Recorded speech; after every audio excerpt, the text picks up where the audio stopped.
Oui, merci. Oui, pour notre groupe, évidemment, ce vœu est bienvenu, sachant que cette question avait déjà été abordée en commission de transport et n'avait pas pu trouver de solution satisfaisante. Donc, on prend acte du fait qu'il y a une évolution.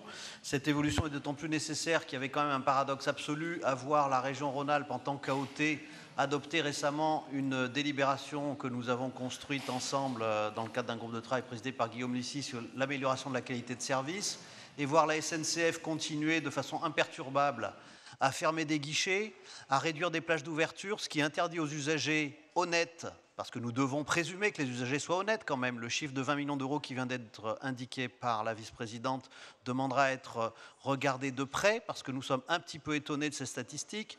Quand la SNCF fait, comme nous l'avons dénoncé depuis 2010, un plan social rampant en supprimant 2250 emplois dans la région Rhône-Alpes, dont beaucoup d'agents qui sont dans les trains, évidemment qu'elle ne se met pas dans la meilleure position. Je peux en témoigner en tant qu'usager régulier de la ligne Lyon-Grenoble, très rarement contrôlé, parce que les agents de contrôle eux-mêmes qui sont dans ces trains sont démobilisés, démotivés par le fait que la SNCF ne communique que sur un point, et je rappelle qu'elle surcommunique au plan national, 210 millions d'euros dépensés par le surcommunicant Guillaume Pépi de 2007 à 2011, ce qui a été dénoncé par la Cour des comptes.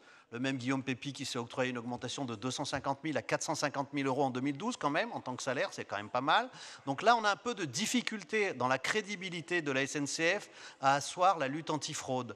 Quand la SNCF communique à longueur de temps sur les vertus de l'équipement agent seul, censé supprimer les contrôleurs dans les trains, évidemment, ça ne facilite pas la lutte antifraude parce que ça démotive le personnel, nous pouvons le constater régulièrement. Donc oui, il est bienvenu d'élargir la plage de validité des billets, mais il faut vraiment revenir sur le fond du problème, qui est quel service voulons-nous pour les usagers des trains. Il s'agit là des usagers occasionnels, ceux qui sont, que nous devons absolument attirer, parce que les abonnés, ils ont des cartes Toura, ils ne posent pas de problème au titre de la lutte antifraude. Donc sur les occasionnels, nous avons absolument besoin de renforcer nos efforts, et c'est pour ça qu'il faut continuer ce débat. Merci. Alors, je mets au vote